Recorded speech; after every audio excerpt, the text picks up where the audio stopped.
a ver lo que viene a ser la regulación de la presión por parte del sistema nervioso. Primero, lo que viene a ser el control tanto de las funciones, no solo del corazón, sino de los vasos sanguíneos, va a estar controlado por una parte del sistema nervioso conocido como el sistema nervioso autónomo. Se encarga básicamente del control de todas las funciones vegetativas del cuerpo. Se encarga de controlar todo lo que viene a ser la función cardíaca, vascular, digestiva, renal, así como también endocrina y respiratoria. El sistema nervioso autónomo se divide en dos, lo que viene a ser en primer lugar el sistema nervioso simpático y el sistema nervioso parasimpático.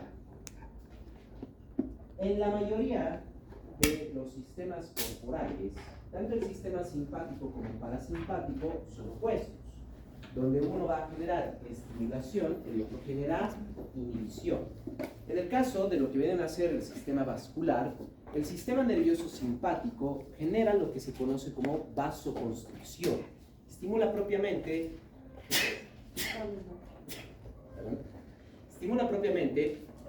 la musculatura lisa de los vasos sanguíneos para su contracción, generando entonces, por parte del sistema nervioso simpático, una elevación de la resistencia vascular periférica por esa vasoconstricción, así como también elevación del retorno venoso.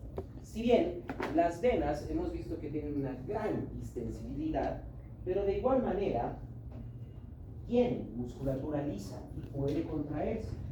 Y al contraerse van a reducir su diámetro, empujando una mayor cantidad de sangre hacia el corazón, aumentando propiamente la cantidad de sangre que regresa a la aurícula derecha, el retorno venoso. Y como genera vasoconstricción a nivel de las arterias, va a generar también una elevación de la resistencia. Efectivamente, sería el sistema nervioso simpático el que genere un incremento a nivel de lo que viene a ser la presión arterial. Esto generando un incremento además del flujo sanguíneo a los diferentes tejidos. Sistema nervioso parasimpático será el opuesto, es el que más bien disminuye la presión al generar una vasorelajación, permite que disminuya la resistencia y de igual manera genera una disminución a nivel de lo que va a ser el retorno venoso.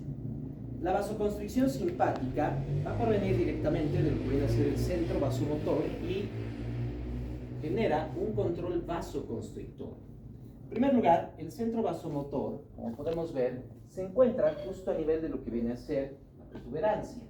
Está compuesta por tres zonas principales, lo que viene a ser la zona vasoconstrictora, la zona vasodilatadora y una zona sensitiva, la que recibe las señales de diferentes partes del cuerpo para poder regular propiamente la presión y el flujo de sangre. También tiene un centro cardioinhibidor, que es el que se encarga de regular tanto la frecuencia como la fuerza de contracción del corazón.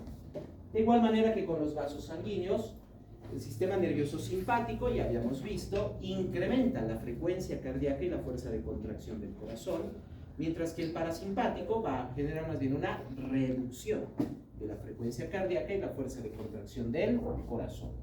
Es a nivel del centro vasomotor donde van a generarse estas señales, siendo la zona vasoconstrictora la que va a enviar señales por el sistema nervioso simpático para generar la vasoconstricción, mientras que la zona vasodilatadora enviará señales a través del sistema nervioso parasimpático, bloqueando la contracción estimulada por el sistema simpático y de esta manera permitiendo una vasorelajación.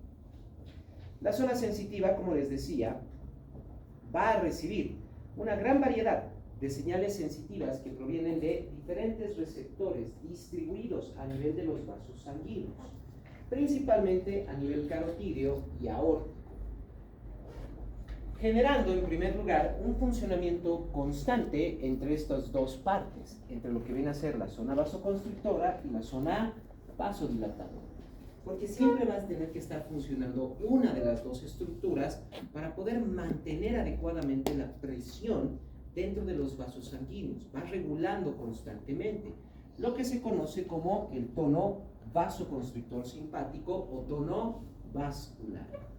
los vasos sanguíneos no están siempre completamente contraídos o completamente relajados. Se genera cierto tono que mantiene la presión dentro de los mismos vasos.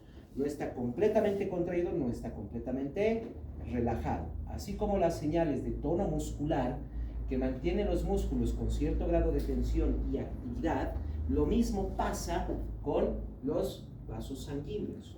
Se mantiene cierto grado de tensión constantemente a nivel de las paredes musculares, tanto de las arterias como de las venas, para de esta manera mantener un control constante sobre la misma presión sanguínea y el flujo sanguíneo a los diferentes tejidos. Modificando también lo que viene a ser la actividad cardíaca. Como veíamos en otros temas, el sistema nervioso simpático estimula propiamente la frecuencia cardíaca. Al aumentar la frecuencia cardíaca y además aumentando la fuerza de contracción, inmediatamente se genera también un aumento de la presión. No solo porque el corazón genera más presión en su contracción, sino porque aumentando la frecuencia aumenta la cantidad de volumen sanguíneo que bombea el corazón, propiamente el gasto cardíaco. Y al ir aumentando el gasto cardíaco, también nos genera un incremento de la presión y del flujo sanguíneo hacia los tejidos. Puede modificarse también al revés. El sistema parasimpático puede disminuir la frecuencia y la fuerza de contracción, disminuyendo el gasto cardíaco y disminuyendo la fuerza que genera el corazón. De esta manera, regulando también la presión y el flujo sanguíneo a los diferentes tejidos. Esta actividad que genera el centro vasomotor, así como el centro cardioinhibidor, que van regulando la frecuencia cardíaca, así como también el tono de los vasos sanguíneos, va a tener un control no solo por parte sensitiva, sino que también tiene un control por nervios superiores, provenientes principalmente de lo que viene a ser el hipotálamo. A nivel del hipotálamo tenemos una gran variedad de núcleos que se encargan de recibir señales sensitivas y de coordinar funciones vegetativas. Y no solo en el hipotálamo, sino también a nivel del tálamo. El tálamo también va a tener núcleos vegetativos que controlan una gran variedad de funciones y controlan también al hipotálamo, generando entonces que sea el mesencéfalo propiamente y el diencéfalo los que pueden controlar las funciones vegetativas corporales. Van a ver con mucho más detalle cada una de esas funciones en Fisiología 2. Aquí nos centramos principalmente en lo que viene a ser la función cardiovascular.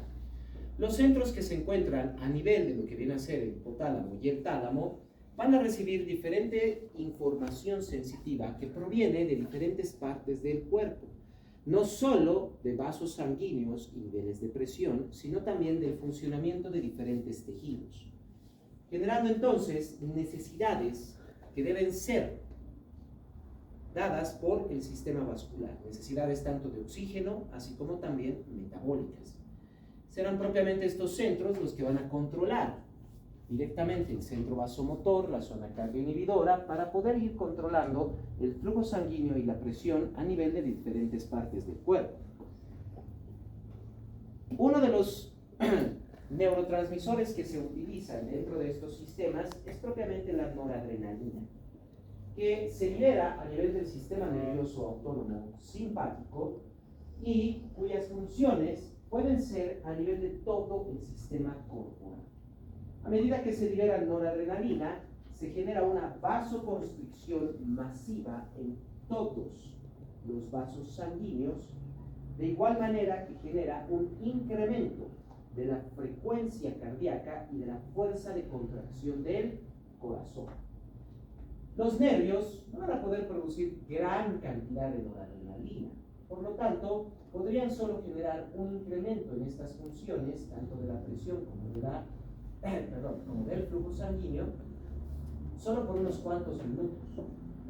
Pero la médula suprarrenal es la que ayuda al sistema nervioso autónomo simpático, a las neuronas, ya que la médula suprarrenal también va a recibir ese estímulo por parte del sistema simpático y va a empezar a liberar mayor cantidad de noradrenalina, llegando incluso a liberar una gran cantidad de noradrenalina, suficiente como para mantener una función por alrededor de hasta 20 minutos, generando entonces un incremento por un largo periodo de tiempo tanto de la frecuencia cardíaca como de la fuerza de contracción del corazón, así como también induciendo a una vasoconstricción, aumentando la presión y el flujo sanguíneo a los diferentes tejidos del cuerpo.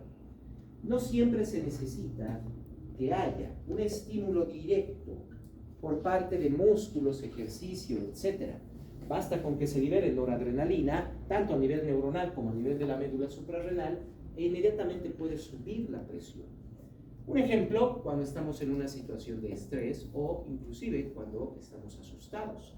Se libera gran cantidad de noradrenalina, lo que aumenta nuestra frecuencia cardíaca. Incluso ustedes mismos, cuando están en una situación de estrés o están asustados, ¿qué es lo que ocurre? Se empieza a generar más latidos, ¿verdad? Perciben inclusive el latir de su corazón. Está aumentando el gasto cardíaco, está aumentando la frecuencia y se está generando vasoconstricción, generando un incremento de la presión arterial y consecuentemente un incremento del flujo sanguíneo a diferentes tejidos. Puede haber lo contrario también, una caída completa de la presión y del flujo sanguíneo. Lo que ocurre por el efecto contrario, podríamos decir.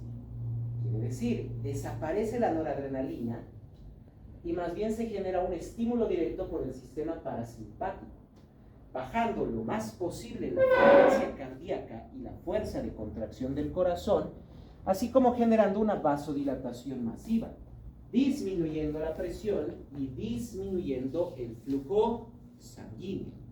Esta disminución puede ser tan brusca y sostenida que inclusive puede bajar la cantidad de oxigenación de los tejidos a niveles basales, provocando que muchos de ellos empiecen a dejar su funcionamiento máximo para mantenerse en un funcionamiento mínimo, porque no está llegando suficiente oxígeno, incluyendo el cerebro, al cual puede disminuir en gran medida su flujo de sangre, generando una disminución del oxígeno y de los nutrientes y provocando que el cerebro empiece a eliminar algunas funciones no vitales, por ejemplo, la conciencia, provocando que la persona pierda por completo el conocimiento. A esto se conoce como síncope vasovagal. Se ha generado una vasodilatación masiva, quiere decir, cae rápidamente la presión y el flujo de sangre, y a esto se puede añadir, en algunos casos, la disminución de la frecuencia cardíaca y de la fuerza de contracción del corazón, disminuyendo el flujo sanguíneo y provocando que la persona pierda el conocimiento. Y a veces ocurre, ¿verdad? Una persona, por ejemplo, en un estado de susto, al principio, ¿qué pasa? Se libera enormemente la cantidad de noradrenalina que provoca una elevación de la presión, una elevación del flujo de sangre. Pero después de unos minutos desaparece la noradrenalina y más bien la persona pierde el conocimiento, llega a desmayarse, porque se ha generado ya también lo contrario, una vasodilatación en todo el cuerpo y una caída de la función cardíaca, disminuyendo el flujo sanguíneo y como el cerebro no está recibiendo suficiente oxígeno y nutrientes, elimina algunas funciones no vitales, como la conciencia. Se puede generar de diferentes formas lo que viene a ser el síncope vasovagal, pero básicamente es cuando actúa de forma masiva el sistema parasimpático. Se genera una vasodilatación, así como disminución de la función cardíaca, lo que permite que caiga enormemente la presión sanguínea y el flujo de sangre hacia los diferentes tejidos. Todo este control de la presión se lo realiza de una forma rápida. Como estamos viendo aquí en primer lugar, todas estas señales sensitivas van a llegar tanto dentro de lo que ven a ser el centro vasomotor, así como también hacia lo que es el hipotálamo. A nivel mesencefálico y diencefálico es donde encontramos estos núcleos que van a moverse directamente hacia el centro vasomotor con sus potenciales de acción y generando dentro de este ya sea vasoconstricción o vasodilatación, así como también modificando la función cardíaca. Estos controles son inmediatos ya que en menos de lo que viene a ser un minuto se pueden controlar y modificar las presiones. Ya sabemos que el aumento de la resistencia depende de la contracción vascular, así como también el aumento del retorno venoso. Esto directamente también influye en la función cardíaca. No se olviden que en cuanto mayor cantidad de sangre regrese a la aurícula derecha, más se distienden las paredes de la aurícula derecha, aumentando la frecuencia y fuerza de contracción, lo que viene a ser el mecanismo intrínseco del corazón, el mecanismo de Frank Starling, que se encarga de controlar estas funciones a nivel interno cardíaco. Además, tenemos el sistema nervioso autónomo, que es el que se encarga de ir controlando el tono vasomotor. De tal manera que se puede generar una elevación de la presión arterial en cuestión de 5 a 10 segundos. Ni bien se detecta una pérdida de flujo sanguíneo en los tejidos y un aumento de las necesidades de oxígeno y metabólicas, inmediatamente estas señales van a llegar hacia estos centros superiores, los cuales van a activar el centro vasomotor por la zona vasoconstrictora y van a generar una vasoconstricción, provocando una elevación de la presión en cuestión de 5 a 10 segundos. Rápidamente se va a elevar. Para disminuir la presión toma un poco más de tiempo, pero igual siempre va a ser menos de un minuto. Para la reducción de la presión se tarda, dependiendo del nivel de la presión original, entre 10 a 40 segundos. No nos olvidemos que subir la presión es bastante rápido y fácil porque basta con generar vasoconstricción. Inmediatamente va a subir la presión, va a subir el retorno venoso y la resistencia. Pero en el momento en que se genere la vasodilatación, aún tenemos una gran cantidad de sangre fluyendo a alta velocidad dentro del sistema circulatorio. Así que le tiene que tomar un poco de tiempo para ir frenando esa velocidad. De igual manera que es fácil iniciar un movimiento. Por ejemplo, cuando empiezan a correr. Cuando una persona empieza a correr, rápidamente inicia el movimiento y rápidamente acelera. Pero para frenar es lo mismo.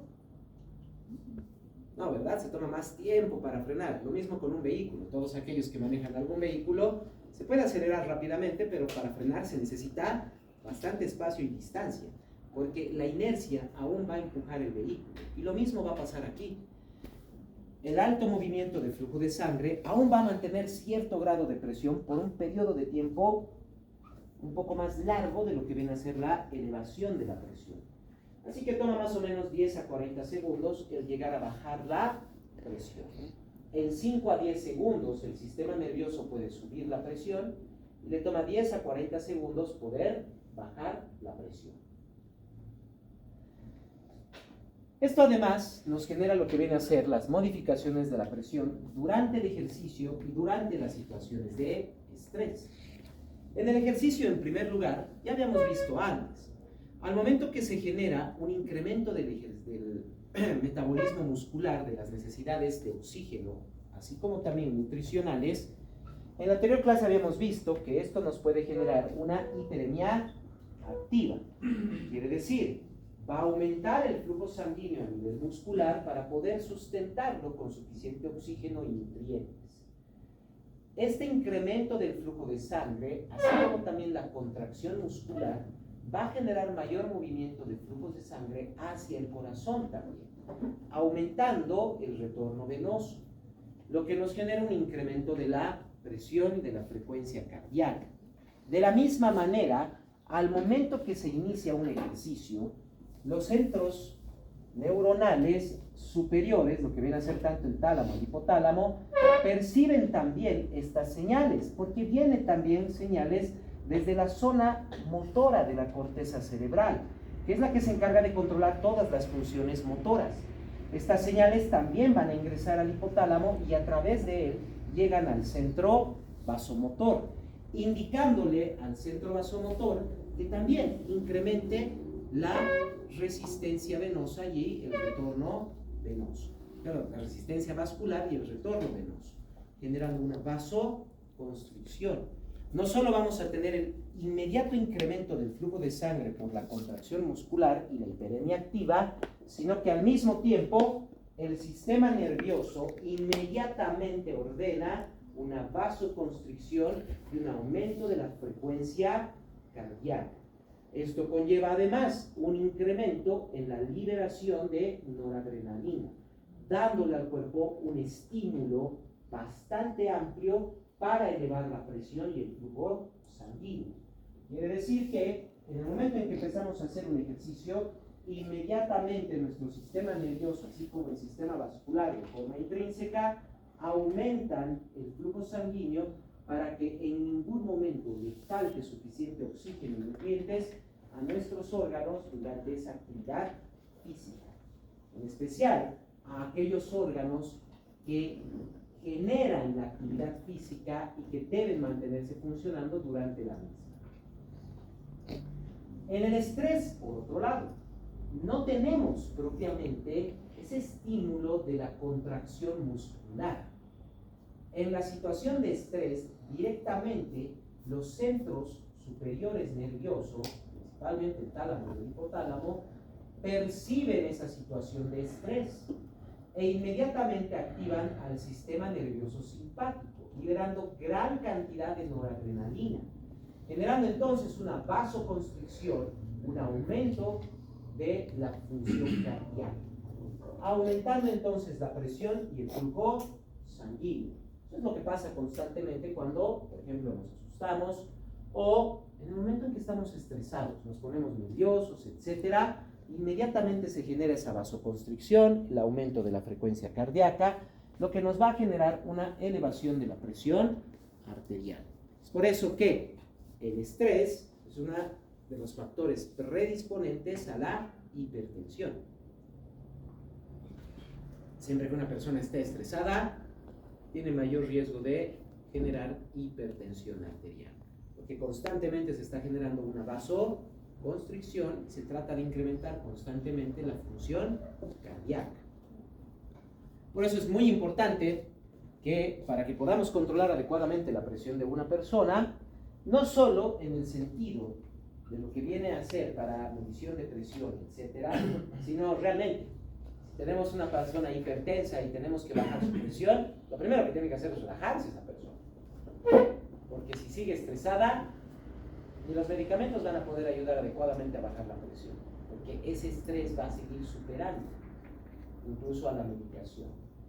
Claro, tenemos medicamentos muy potentes que pueden bajar la presión, pero de nada nos va a servir si en el momento que desaparece el efecto del medicamento, el estrés vuelve a generar una hipertensión. Por eso, nunca tomen la presión arterial sin que la persona haya descansado por lo menos 5 minutos. Tienen que permitir que se relaje para que se tenga la presión basal del paciente. Ya que en ejercicio, una persona que tiene presión, digamos, sistólica de 120 milímetros de mercurio y diastólica de 80 milímetros de mercurio, solo con un poco de ejercicio, unos cuantos aeróbicos, por ejemplo, podría llegar a tener una presión de 200 milímetros de mercurio sistólica y 160 milímetros de mercurio diastólica, solo con una pequeña cantidad de ejercicio. Y esos niveles no son hipertensión, porque está en ejercicio. Pero si tuviera esos niveles basalmente en reposo, ahí sí consideramos como hipertensión. Por eso es muy importante que nuestros pacientes estén relajados al momento de medir la presión. Y también, si quiere nuestro paciente mejorar su presión, no tener tantos problemas, no estresarse tanto. Yo sé que eso es como pedir peras al olmo. Bastante difícil que las personas no lleguen a estresarse. Tan solo ustedes, ¿qué tan estresados están estas últimas 4 semanas? 3 semanas de exámenes teóricos y esta última 4ª semana de exámenes prácticos. ¿Verdad? Sin mencionar que solo van a descansar 3 semanas. Y empiezan los segundos parciales.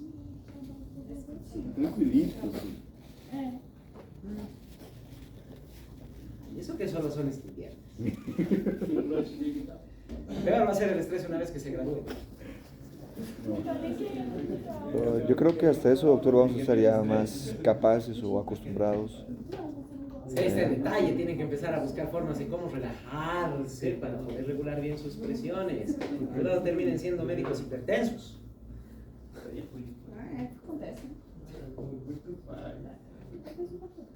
El sistema nervioso, no se olviden además, no es el único que puede controlar los niveles de presión.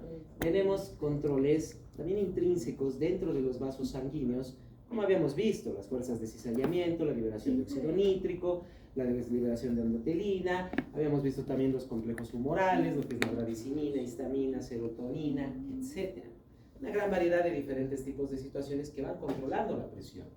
Es por eso que, por ejemplo, la presión se puede mantener controlada con el sistema nervioso, pero en el momento en que se bloquea el sistema nervioso, por ejemplo con la anestesia, cae la presión, baja, porque estamos bloqueando el funcionamiento del centro vasomotor, estoy disminuyendo esas señales que van a generar la vasoconstricción.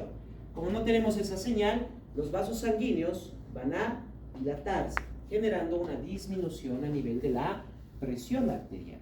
Vean cómo puede estar la presión media a 100 milímetros de mercurio, pero con una anestesia total puede generarse hasta una disminución hasta los 50 milímetros de mercurio.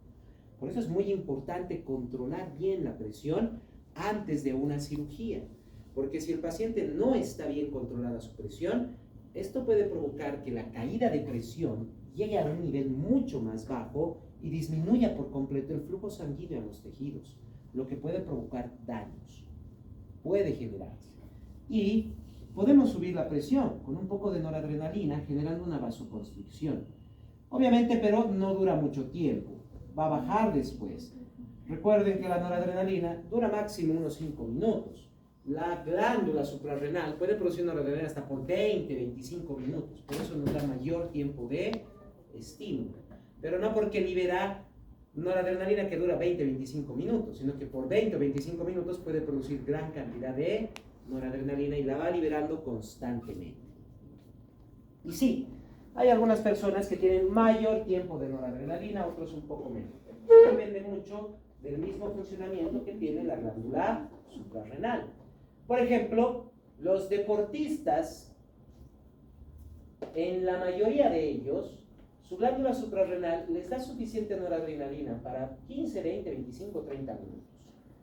Pero, para un deportista extremo, por ejemplo, los que hacen patinaje, esquí, etc., en un deporte extremo pueden inclusive tener la noradrenalina hasta por más de media hora, porque su glándula suprarrenal está mucho más habituada a producir grandes cantidades de noradrenalina por un largo periodo de tiempo.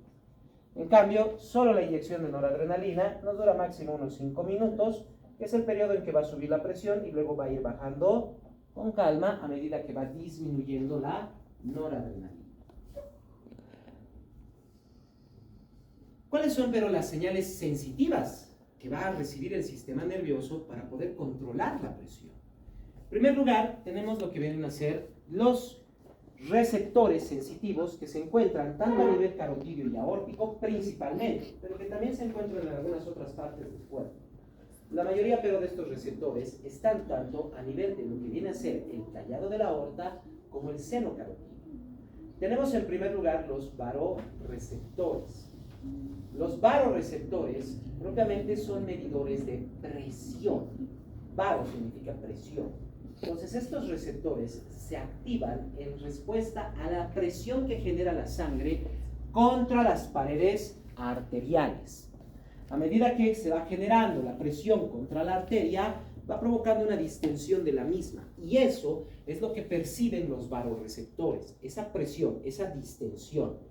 Los baroreceptores, a medida que se va generando mayor presión, van enviando un potencial de acción directamente hacia lo que viene a ser el sistema nervioso central, tanto hacia el tálamo, el hipotálamo, como también hacia la zona sensitiva del centro vasomotor, indicándole la elevación de la presión y generando lo que viene a ser el reflejo baroreceptor. A medida que aumenta la presión, se distienden más las paredes arteriales, provocando entonces que se genere una detención de los potenciales o señales nerviosas que vienen de la zona vasoconstrictora y más bien activando las señales de la zona vasodilatadora, permitiendo que se relaje la musculatura lisa de los vasos sanguíneos, permitiendo que estos se distiendan y vaya disminuyendo la resistencia y el retorno venoso. Eso es propiamente el reflejo circulatorio varoreceptor. Además, los varoreceptores tengan muy en cuenta lo que viene a ser también los cambios de postura. Por ejemplo, si estamos echados, así como el agua en una botella, la sangre está adecuadamente distribuida en todo el cuerpo. El momento que nos levantamos de golpe, la gravedad hace que los líquidos bajen, incluyendo la sangre. Lo que provocaría, en primer lugar, que baje la sangre hacia la parte inferior del cuerpo y no haya tanto presión en la parte superior. Como va cayendo la presión a nivel carotidio y a nivel aórtico, donde se encuentran los varoreceptores, no se olviden, están principalmente a nivel del callado de la aorta y en el seno carotidio. Entonces están en la parte superior. La gravedad hace que la sangre se quede en la parte inferior y no hay tanta presión en la parte superior. Inmediatamente esto también es detectado por los varoreceptores porque no van a generar tanto potencial de acción porque falta distensión. Inmediatamente se activa la zona vasoconstrictora generando vasoconstricción y subiendo la presión. Toma 5 a 10 segundos subir la presión. Es por eso que alguna vez se han levantado de golpe. ¿Y qué ha pasado? Un poco de mareo, ¿verdad? Inclusive hay personas que no solo se marean, llegan a perder hasta el conocimiento. Eso es porque la gravedad ha provocado que caiga tanto la sangre en la parte superior del cuerpo que no está llegando suficiente oxígeno. Y ya sabemos que cuando no llega suficiente oxígeno al cerebro, el cerebro va a empezar a apagar funciones no vitales. O sea, la conciencia se puede ir. Por eso se dice que hay que levantarse con calma. Si uno llega a levantarse en 2, 3, 4, 5 segundos, le da suficiente tiempo al centro vasomotor para subir la presión en 5 a 10 segundos, previniendo esa caída del flujo sanguíneo hacia el cerebro. Claro, si nos levantamos de golpe, estamos superando esos 5 a 10 segundos, ¿sí? Cae tanto la presión que una persona se puede desmayar. ¿Y las personas que tienen bajo ¿El reflejo vasovagal? Bueno, el reflejo vasovagal es otra situación. El reflejo vasovagal se produce cuando se activa de forma masiva el sistema parasimpático, haciendo que caiga la presión arterial e inmediatamente se genera la pérdida de conocimiento. Eso puede pasar por también otros estímulos neuronales, pero también se puede generar. Eso es una pequeña locura, en la que juegan muchos estudiantes en secundaria. Okay. Estoy seguro que algunos ya se han dado cuenta, porque de seguro han jugado con eso cuando estaban en el colegio. ¿Con qué? Lo que es propiamente generar un poco de presión alrededor del cuello. ¿Y qué pasa? La persona se desmaya. ¿Por qué? Porque estamos presionando sobre el seno carotidio. Y al presionar sobre el seno carotidio, estamos presionando sobre los varoreceptores. Estos van a provocar una vasodilatación, pero solo estamos haciendo presión aquí, en el resto del cuerpo no. El resto del cuerpo vasodilata y cae la presión, lo que hace que la persona pueda desmayarse, pueda perder el conocimiento. Y de hecho, si bien en secundaria lo utilizan muchos jóvenes a modo de juego para desmayar a sus compañeros, pero es algo que nosotros tenemos que saber. Porque si tenemos un paciente hipertenso y no tenemos el acceso a la medicación, por ejemplo, porque estamos en algún lugar alejados, lo mejor que podemos hacer para bajarle la presión no solo es colocarlo en una situación, en una posición de reposo echado, sino que al mismo tiempo hacemos lo que se conoce como masaje carotidio.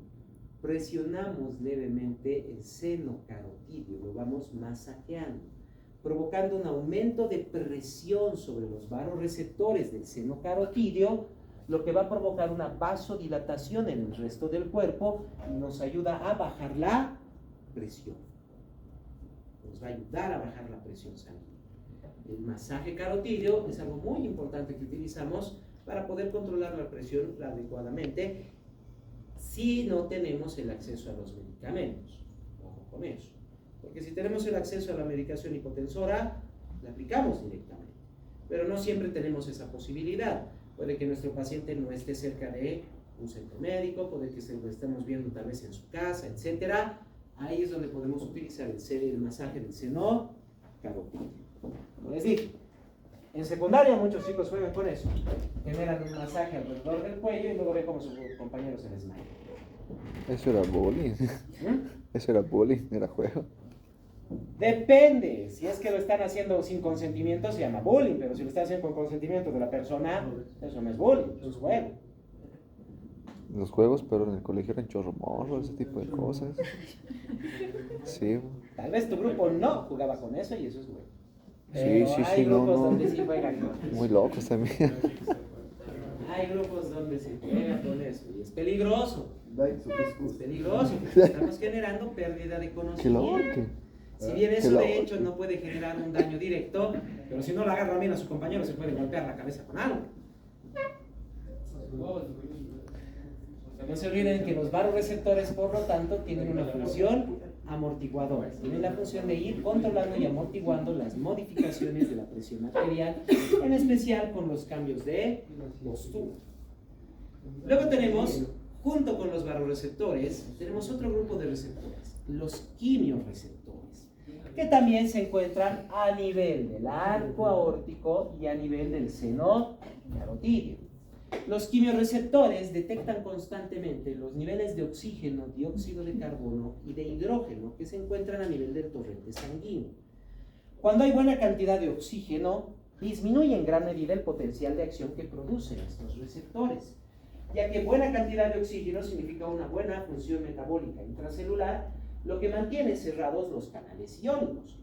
En cambio, a medida que disminuye el oxígeno, va aumentando el dióxido de carbono y el hidrógeno, provocando que dentro de la célula se genere un cambio metabólico, el cual activa y abre canales iónicos, despolarizando al quimiorreceptor.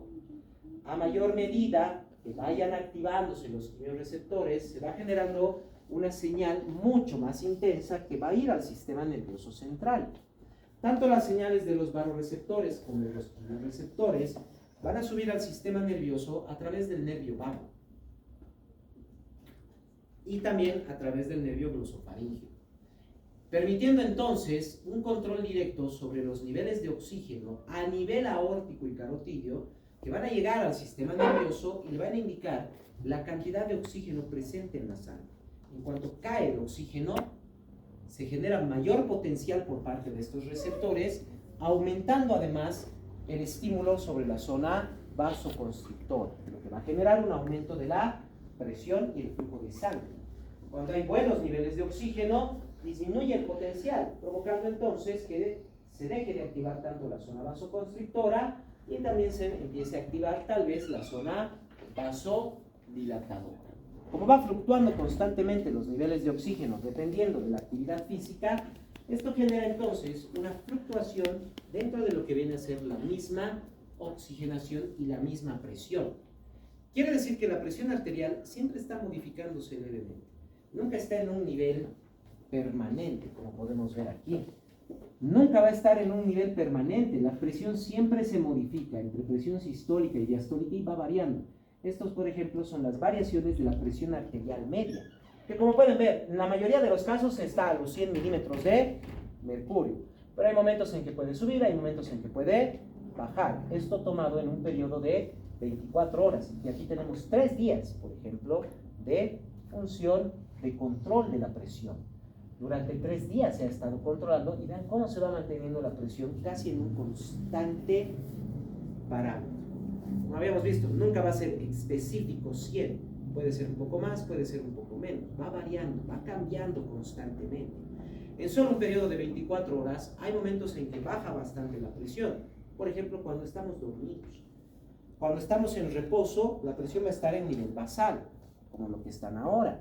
Pero en el momento en que hagan algo de actividad, puede subir un poco la presión. Por ejemplo, hace casi una hora cuando estaban llegando, su presión estaba un poquito más elevada. ¿Por qué? Porque estaban llegando, subiendo gradas, llegando al aula, moviéndose. Pero ahora están en reposo, su presión está un poco más baja. Si les dijera, saquen una hoja, vamos a tener un repaso, su presión se va a disparar. Su presión se va a disparar. O cuando vayan a sus prácticas de esta semana, saben que al ir a la práctica están yendo a un examen, su presión está empezando a subir. Salen de la práctica y ya están más relajados, su presión empieza a bajar. Constantemente fluctúa la presión durante el día, dependiendo de nuestras actividades, dependiendo de todo lo que hacemos. Esto genera entonces que constantemente se deban ir controlando los niveles de presión, tanto por el centro vasomotor, así como también por el reflejo baroreceptor y los receptores que se encuentran a nivel carotídeo y aórtico. ¿Qué pasa, por ejemplo, si quitamos todas estas señales? ¿Qué pasa si cortamos, por ejemplo, los baroreceptores? Vean cómo se va a alterar por completo la presión. Nada la controla bien. En vez de estar constantemente en un parámetro, vean cómo va cambiando. Momentos que llega hasta 200, momentos en que baja hasta menos de 40 milímetros de mercurio la presión media. Estamos viendo que la presión se altera por completo. Momento que la persona duerme, su presión puede bajar a niveles inclusive bajos de funcionamiento normal. Momento que está caminando sin necesidad de hacer mucho ejercicio, puede estar subiendo a presiones demasiado elevadas, porque pierde el control nervioso y solo va a depender de los controles locales, así como también del sistema intrínseco del corazón, que ni bien le llega algo de sangre extra, inmediatamente aumenta su frecuencia, aumenta el volumen sanguíneo que va a empezar a mover a través del sistema circulatorio, lo que va a generar una modificación inmediata de la presión. Además, la misma aurícula y la arteria pulmonar también tienen señales sensitivas y neuronales que pueden ir modificando la presión. En primer lugar, dentro de la aurícula tenemos lo que vienen a ser los receptores de presión baja. Son receptores muy parecidos a los baroreceptores que van midiendo la presión y la distensión, pero a diferencia de los baroreceptores que trabajan con presiones elevadas, estamos hablando de entre 80 a 120 milímetros de mercurio, estos baroreceptores de presión baja trabajan con presiones máximo de hasta 20-25 milímetros de mercurio. Así que fácilmente pueden detectar mínimos cambios de presión a nivel de la aurícula, generando además modificaciones en la frecuencia cardíaca. Esas señales también pueden llegar directamente a la zona cardioinhibidora y dependiendo del potencial o permiten el aumento de la frecuencia cardíaca o más bien la bloquean. Los cambios de volumen sanguíneo. Estamos hablando ahí de lo que viene a ser el mecanismo de Frankenstein. Estamos viendo ahí propiamente lo que viene a ser que a nivel de la aurícula derecha, cuando llega mayor cantidad de sangre, la distensión de las paredes auriculares distienden también el nodo sinusal, aumentando la frecuencia cardíaca y la fuerza de contracción del corazón.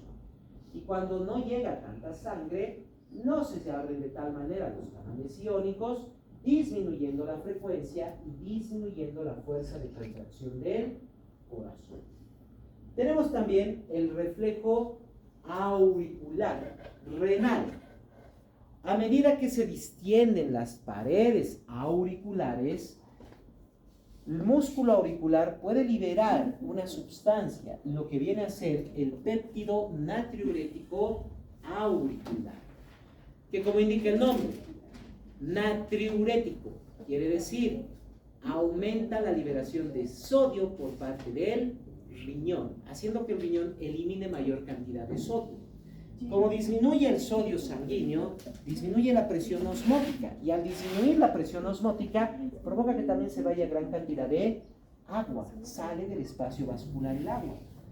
Esto disminuye el volumen sanguíneo, generando una disminución de la presión. El mismo efecto del péptido natriurético auricular es el reflejo de Bainbridge. El reflejo de volumen por el péptido natriurético auricular es un reflejo químico, quiere decir, se distiende la aurícula, se libera el péptido natriurético auricular y el riñón elimina mayor cantidad de sodio y agua para bajar el volumen sanguíneo y bajar la presión. el reflejo de Bainbridge es lo mismo, pero en función neurológica. Ni bien se distiende la aurícula, los receptores de baja presión van a enviar una señal hacia el sistema nervioso central, que luego baja hacia el riñón, aumentando la excreción renal de sodio y agua, generando también una disminución del volumen sanguíneo. Ambos funcionan de igual manera, ambos son reflejo auricular renal, solo que uno es metabólico químico y el otro es neurológico. Por ambos lados, siempre que se distiende la aurícula, inmediatamente el riñón empieza a liberar mayor cantidad de agua y sodio, de tal manera para poder bajar la presión al disminuir el volumen sanguíneo. Si se dan cuenta, seguimos con la misma fórmula que les di al principio, ¿verdad? Presión igual a gasto cardíaco por resistencia. Todo esto está cambiando por la resistencia o el retorno que nos da el gasto cardíaco. Todo se va modificando. Así es como se va generando una conexión de todos estos sistemas de control que estamos viendo.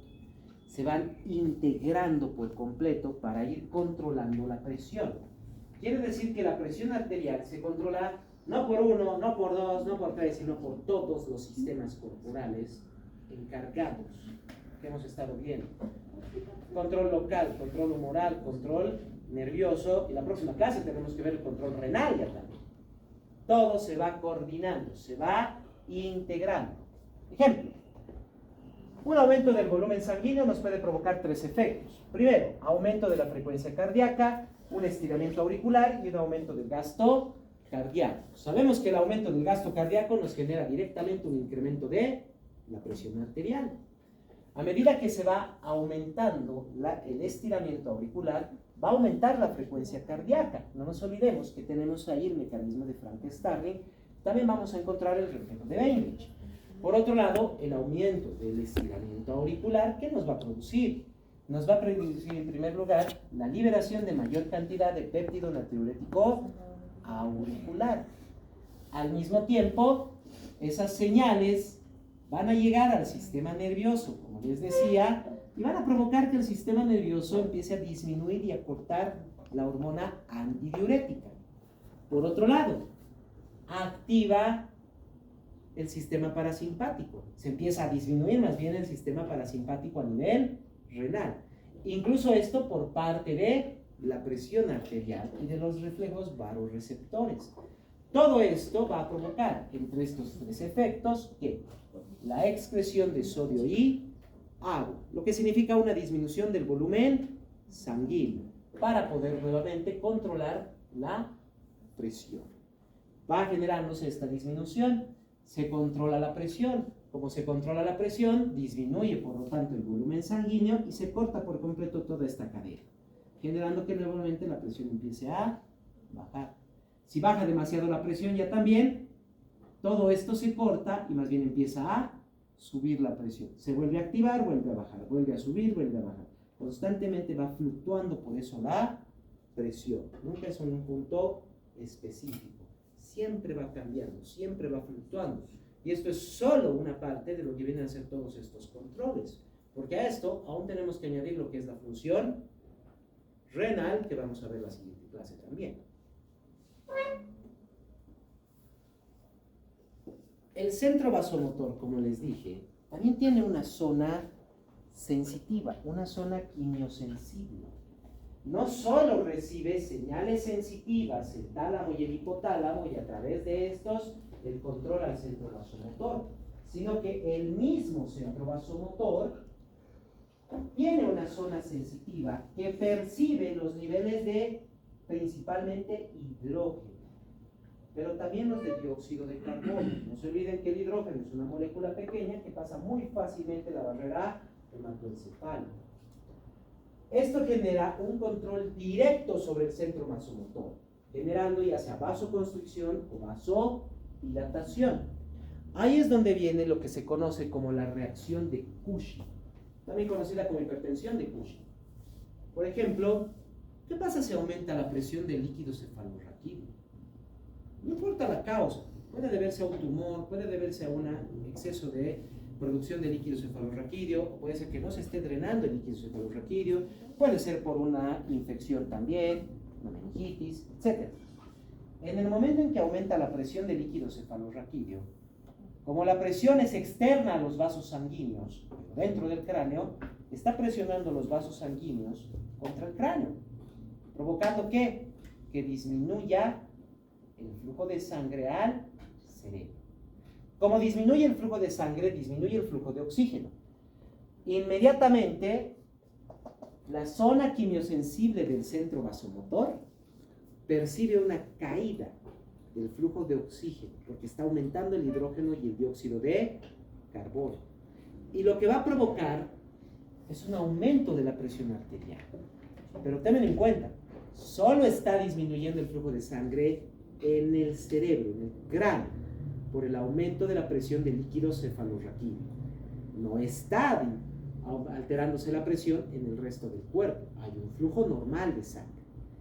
Así que, como el centro vasomotor percibe menor cantidad de oxígeno, genera una vasoconstricción, lo que permite que aumente la presión y el flujo de sangre, superando la presión del líquido cefalorraquídeo y dándole al cerebro suficiente oxígeno para poder mantenerse.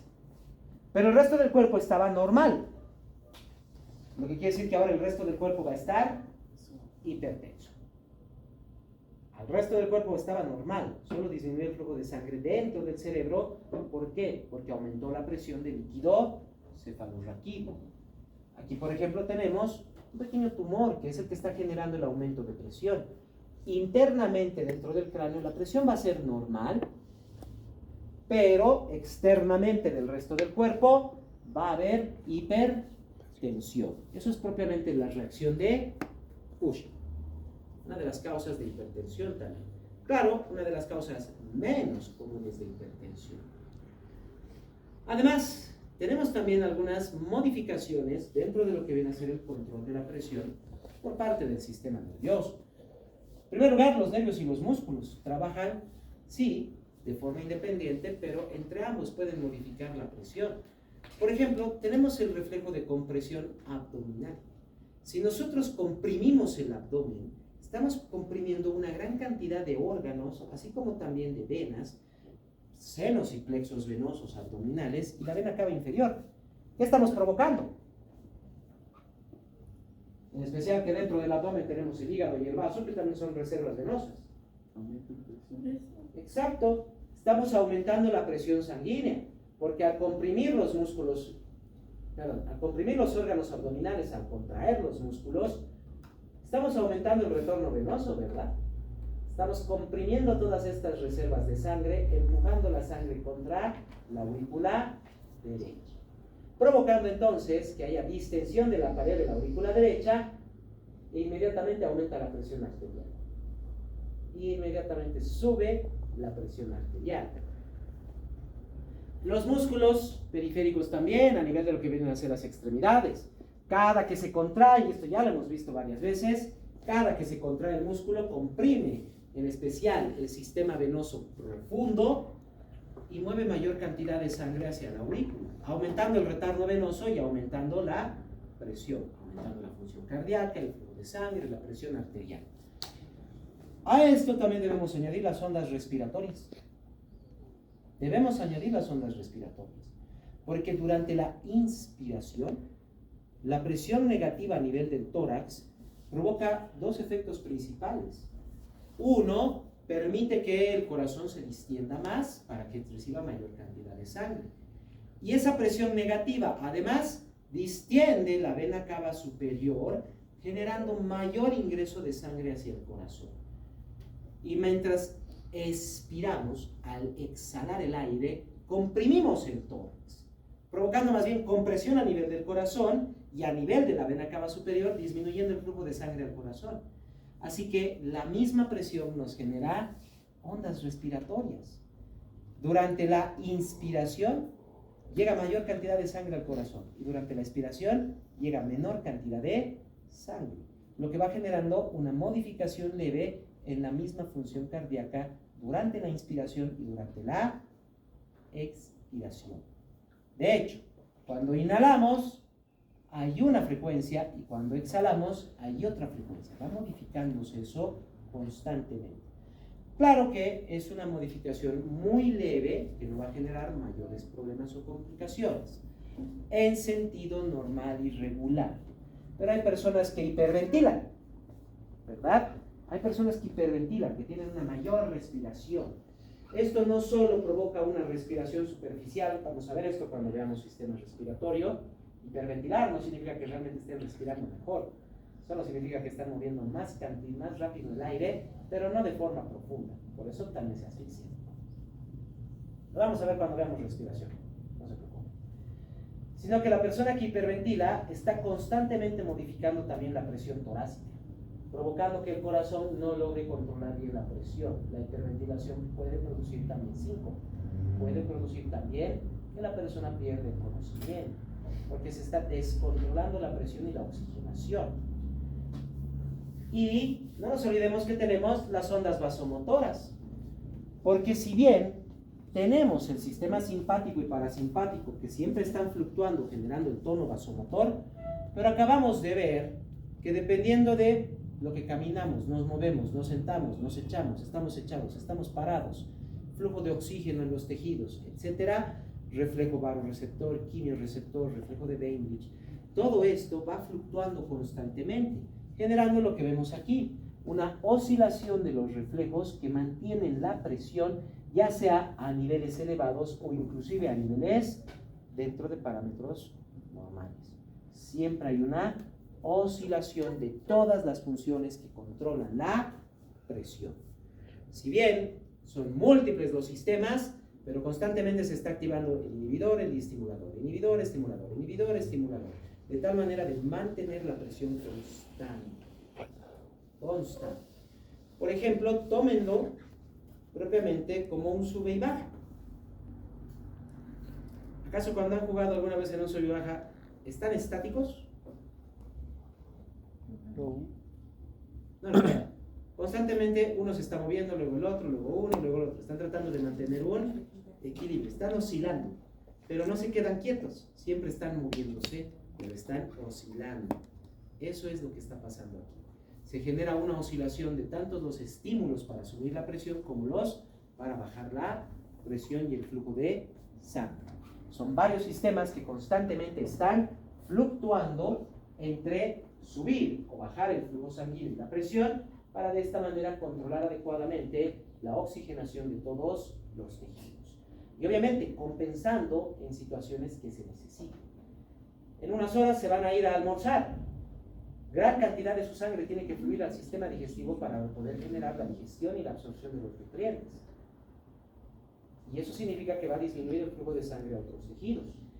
Si no tienen nada que hacer en la tarde, incluso podrían dormir un rato. Pero si tienen clases, si tienen que trabajar, tienen que oscilar estas funciones. Tienen que permitir una gran cantidad de flujo sanguíneo digestivo, así como también modificar la presión para que empiece a ir al sistema nervioso para la actividad. ¿Y qué pasa si tienen que hacer algo de actividad física? Van a tener que aumentar el flujo sanguíneo a nivel de los músculos también. Todo esto va modificando la presión, va modificando todas esas funciones. ¿Alguna duda que tengan? Doutor, se um paciente está com a pressão variada, qual é o primeiro passo? Primeiro passo, que tem mesmo várias coisas que interferem na Depende, en primer lugar, hipertensión o hipotensión. Es lo primero que tiene. hipertensión. Si es hipertensión, en primer lugar, tenerlo en reposo. Porque vuelvo a repetir, si a ustedes les hago bajar 2 pisos y subir 2 pisos corriendo, su presión va a estar por lo menos alrededor de los 180 a 200 milímetros de mercurio. Eso puede ser hipertensión, pero están en ejercicio, no en reposo. Entonces, lo primero es reposo. Ya dependiendo del reposo, 5 minutos de reposo, tomamos la presión. Dependiendo del nivel donde está, es donde vamos a hacer todo lo que viene a ser lo que necesitemos. Si no está muy elevado, simple medicación para su casa, todo, etc. Pero si está demasiado elevado, le vamos a colocar vasodilatadores rápidos, bloqueantes de calcio, sulfato de magnesio, etc. para bajarle la presión.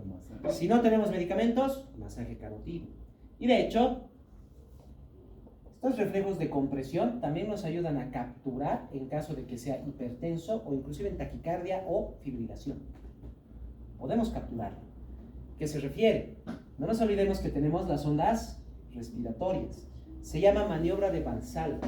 Si tienen un paciente hipertenso o está con taquicardia y no está revirtiendo su taquicardia, lo que hacen es simple, lo sientan al paciente en la camilla, le piden que se tapa la nariz y la boca y que sople.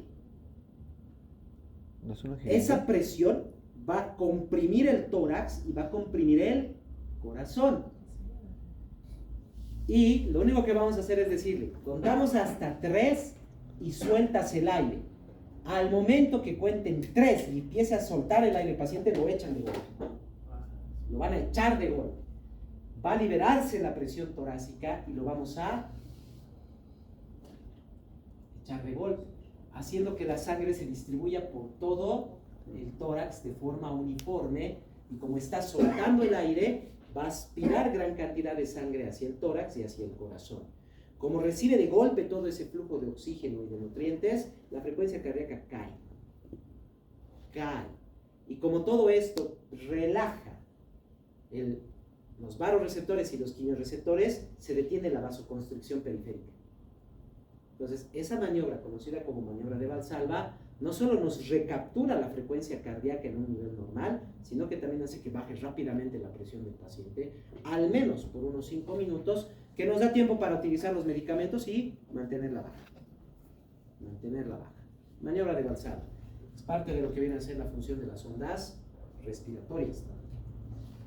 ¿No es igual cuando le piden igual que se sople una jeringa y en vez de que lo echen completamente, las piernas igual las eleven? ¿Igual serviría? Claro, porque al subir las piernas, permites que la gravedad lleve más sangre hacia el tórax. Como el corazón va a recibir suficiente sangre y el cerebro, se detienen todos los controles de vasoconstricción, más bien se genera vasodilatación. Lo que tratamos de hacer es eso, que llegue suficiente sangre al corazón y al cerebro, de tal manera que se pierdan todos los estímulos vasoconstrictores y que aumentan la función cardíaca. ¿Alguna otra duda?